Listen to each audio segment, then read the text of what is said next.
اللهم جنبنا الذباب الإلكتروني يا رب.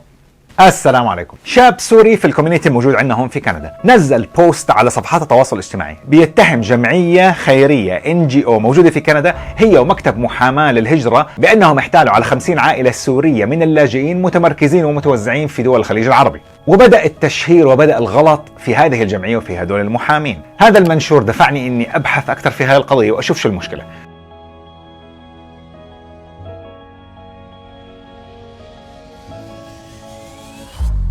ال50 عائلة تواصلت مع محامي هجرة معتمد موجود في كندا. هذا المحامي مضى معهم عقود. بداية خلينا نتفق على بعض النقاط الأساسية. أول شيء العقد شريعة المتعاقدين، فإذا في أي خلاف دائما رح نرجع للعقود، حتى الحكومة في حالة الخلافات رح ترجع للعقود، فإذا العقد هو الأساس ويعتبر ملزم لكافة الأطراف. مين أطراف هاي الاتفاقية؟ أولا محامي الهجرة المعتمد اللي موجود في كندا. ثاني طرف هو ال50 عائلة السورية اللي متمركزة في دول الخليج العربي. ثالث طرف هو الكوميونتي سبونسر أو ما يعرف بالكفيل، الكفيل الخاص اللي راح يقبل أنه يستقبل هدول العائلات ويساعدهم لحد ما أنهم يستقروا في كندا. والطرف الرابع وهو يعتبر طرف مهم جدا هم المتبرعين، الناس اللي هي دفعت الفلوس من أقارب أصحاب العائلات أو من معارفهم عشان يجيبوهم يعيدوا استوطانهم ويدخلوهم على كندا كلاجئين. المنشور اللي نزله هذا الشاب السوري بيدعي انه مكتب المحاماة والجمعية ضحكوا على الناس ال50 عائلة واخذوا فلوسهم وتم رفض طلبات اللجوء تبعتهم ومش راضيين يرجعوا لهم فلوسهم. شو كانت الادعاءات؟ اول اشي ادعاء احتيال. في الواقع لا يوجد اي احتيال لانه العائلات قامت بتعيين المحامي بصورة مباشرة وبكامل ارادتها، فبحالة قبول اللجوء الاموال استخدمت في المكان الصح، وفي حالة انه تم رفض طلب اللجوء هل الاموال بترجع لاصحاب الطلبات اللي هم العائلات او لا؟ هذا الجزء له شقين، الاول اللي هي اتعاب المحاماة، والجزء الثاني من الاموال اللي هو بيرتبط في الريسيتلمنت فند اللي دفعوه الاقارب تبعت هاي العائلات ال50. بالنسبة لموضوع اتعاب المحاماة حسب ما بنص على العقد انه هاي الاموال غير مرتجعة، فكتير صعب انك انت تتوقع من واحد شخص يقعد يشتغل لك بحالة انه تم قبول طلبك خلص هاي الاموال انا اخذتها وهذه حقي، ولكن اذا تم رفضها بدك ترجع لي هاي الرسوم. هذا الامر بصراحة مرفوض. اما اذا انت كان عندك انطباع انه اذا قدمت مع المحامي راح يجيك قبول على اللجوء 100%، فهي النقطة انا ذكرتها بالفيديو السابق تبع اللجوء الى كندا. ما في اي ضمانات وما حدا بيقدر يعطيك قرار اللجوء الا بيد محكمة الهجرة. واذا عندك في اعتراض بتراجع مكتب المحاماة. الجزء الثاني اللي بتعلق بالاموال تبعت الريسيتلمنت، هل الاموال هاي مرتجعه؟ في الواقع نعم، وهذا اللي عم تعمل عليه المؤسسه اللي هم الكوميونتي سبونسر، عم بيرجعوا الاموال قاعدين في 1/8/2018 بتاريخ اليوم. انا هيني عم بشوف الاموال اللي عم ترجع للكفلاء تبعون القضيه هاي تبعت ال50 عائله السوريه.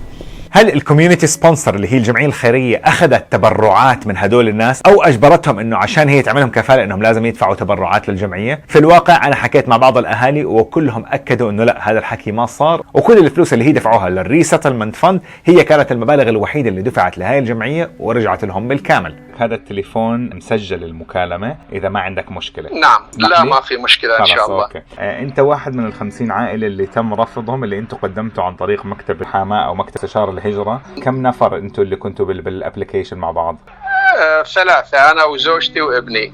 لا أبدا ما كنت أعرفه ولا كنت أعرف اسم الجمعية ولا أبدا، وما كان عندي أي معرفة مع أي حد.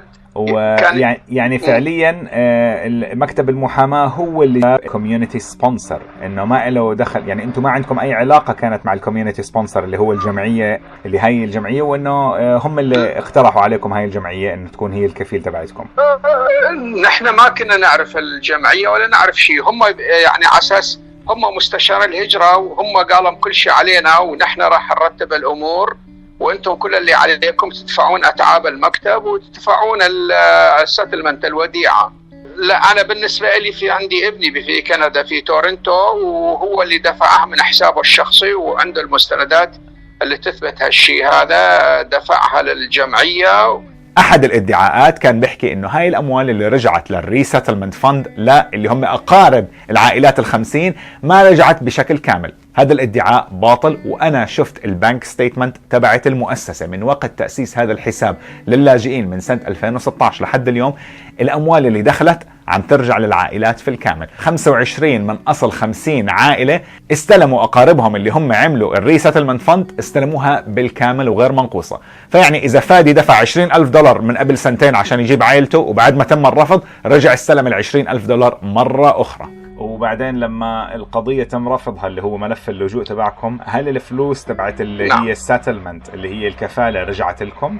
الساتلمنت اللي هي الوديعة أو الكفالة اللي كانت مودعة عند الأخ هذه رجعت وبدون تردد وبدون نقاش، وفورا قلنا له بدنا نرجعها. قال لي أنا جاهز مجرد ما يجي ابنك لعندي باعتباره هو اللي دفع المبلغ من حسابه يوقع لي ويستلم المبلغ فورا. وفعلا هذا الشيء حصل بالكامل، مو ناقصة حتى سنت واحد. الادعاء الثاني كان بيحكي انه هاي الجمعية اخذت واجبرت الاقارب والاهالي انه يدفعوا تبرعات لهم بهدف انه هم ياخذوهم ككوميونتي سبونسر. هذا الادعاء باطل وزور. هل انتم دفعتوا اي تبرعات غير الساتلمنت للجمعية نفسها؟ لا يعني؟ ابدا.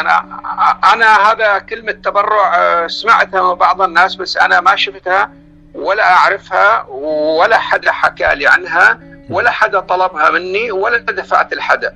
وهي شهادة لله. يعني أنا أصلا هذا الكلام قلته قبل هالمرة وقلته على الفيسبوك وللمجموعات اللي أنا أعرفهم. قلت لهم يا جماعة أنا ما سمعت كلام في شيء اسمه تبرع.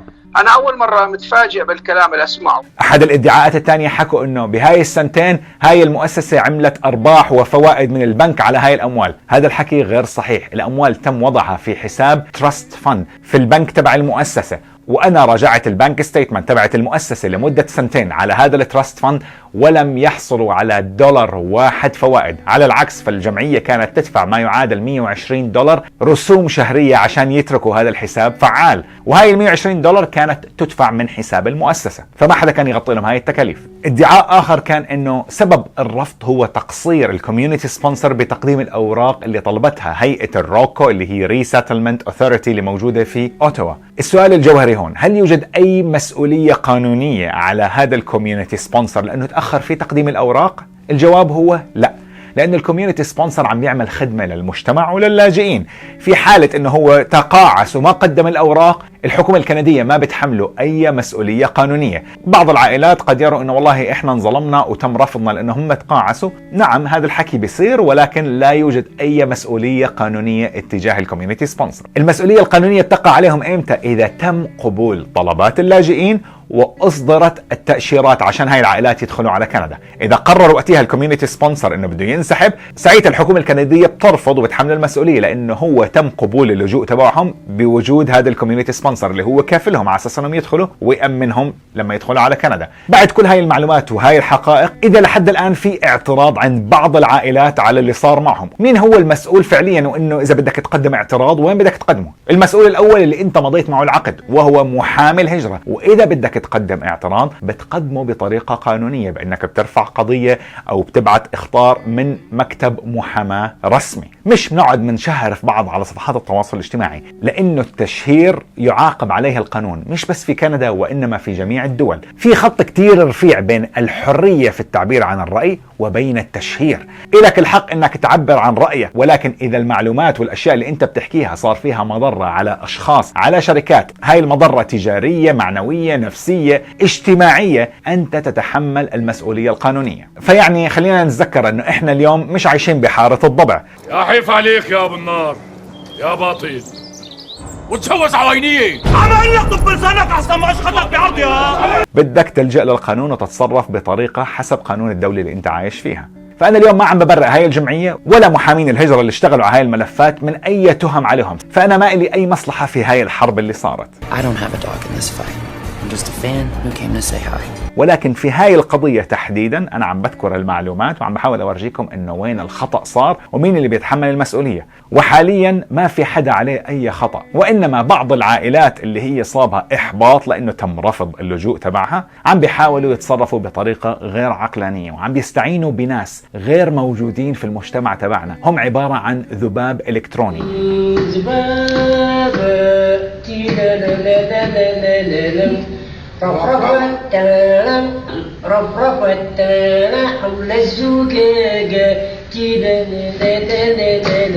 عندهم حسابات وهمية. المصيبة الأكبر إنه هدول الناس على اتصال معاكم ومعي كأنهم أصدقاء بنعرفهم موجودين بكندا، بس لأنه لقينا في بيناتنا وبيناتهم علاقات أو أصدقاء بنعرفهم common friends.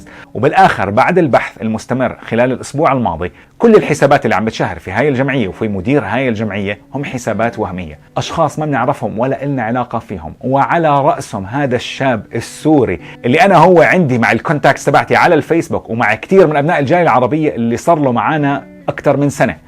وبالاخر بتفاجئ انه هذا الشاب حسابه كله وهمي، واسمه الحقيقي مش هو الاسم الحقيقي، والصور المستخدمة هي صور لموديل موجودة على واحد من الصفحات تبعت الفوتوغرافي والستوك ايمجز. حتى انه المنشورات اللي هو بينزلها عن حياته الخاصة كلها منشورات مسروقة وكاذبة. نزل منشور بورجي فيه انه صار معه حادث سيارة وكاتب انه الحمد لله انه هو منيح واجت سليمة، والناس عم تحكي له الحمد لله على سلامتك، والكل عم بتفاعل معه والكل مصدوم، وكلها منشورات كاذبة. لقينا هذه الصورة بعد ما عملنا بحث موجودة على صفحات أخرى، وبورجيك السيارة قبل الحادث وبعد الحادث وهي مش سيارته. فشو الهدف من هذا المنشور؟ الهدف هو التشهير في هاي الجمعية والعاملين عليها لأهداف شخصية أنانية وزرع الفتنة بين أبناء وبنات الجالية العربية. وهدول الذباب الإلكتروني كانوا هم السبب بالعديد من الثورات والانقلابات. فأنا رسالتي للجميع إنكم احذروا من هدول الذباب الإلكتروني، لأنهم دخلوا علي وعليكم من غير ما إحنا نتوقع أنهم فعلا حسابات وهمية. الخلاصة: الذباب الإلكتروني خطر شديد ولازم انتم كلكم تنتبهوا عليه. تروحوا بتعملوا بلوك لكل الناس اللي انتم ما بتعرفوهم والناس اللي اشتركت خاصة بنشر هاي المعلومات وهاي المنشورات المغلوطة اللي هي أهدافها شخصية لتدمير أشخاص معينة في المجتمع تبعنا. تعملوا لهم بلوك وما بتتعاطوا مع أحد ما بتعرفوه. النقطة الثانية كان هو الموضوع اللي فعلا بالنسبة لي كان مثير للجدل، هو مؤازرة بعض أبناء الجالية العربية لهذا الادعاء الباطل، واللي هو سلط الضوء على أمر مهم أكثر وأكبر، هو تفكك الجالية العربية والأحقاد اللي موجودة بين بعض أبناء الجالية العربية. مع أني أنا شخصيا انتقدت في أحد فيديوهاتي تبع مشكلة العرب الأساسية رئيس هاي المؤسسة وبعض الأشخاص اللي عاملين عليها، ولكن هل هذا مبرر لأنه أنا عندي معه اختلاف في وجهة النظر أو اختلاف لأي سبب من الأسباب أنه أنا أروح أستغل أي موضوع تشهير وأي موضوع وأخبار كاذبة أني أنا أحطمه وأدمر سمعته في المجتمع العربي وأدمر الكارير تبعه ومستقبله العملي؟ أبدا. كشخص موجود في الجالية العربية وكإعلامي لازم ألتزم في مهنيتي ومصداقيتي. المصداقية والمهنية تلتزم أنك أنت تكون شخص محايد وتذكر المعلومات والحقائق بشكل كامل. يا أيها الذين آمنوا إن جاءكم فاسق بنبأ فتبينوا أن تصيبوا قوما بجهالة فتصبحوا على ما فعلتم نادمين. صدق الله العظيم. النقطة الثالثة والأهم: التشهير جريمة يعاقب عليها القانون، وهذا الحكي في كل مكان بالعالم. هاي كانت حلقة اليوم، بتمنى منكم انكم تنشروها خصوصا في المجتمع العربي بكندا عشان الكل يعرف الحقائق، وتبلشوا تبحثوا عن هدول الذباب الالكتروني اللي موجودين على الفريند ليست تبعتكم بالفيسبوك وبالحسابات الاخرى، وتبلشوا تعملوا لهم كلياتهم بلوك. وما تنسوا انكم تتركوا لي ارائكم واسئلتكم في صندوق التعليقات، وتعملوا لايك وشير وسبسكرايب على قناة اليوتيوب، وبشوفكم بالحلقة القادمة ان شاء الله. الى اللقاء.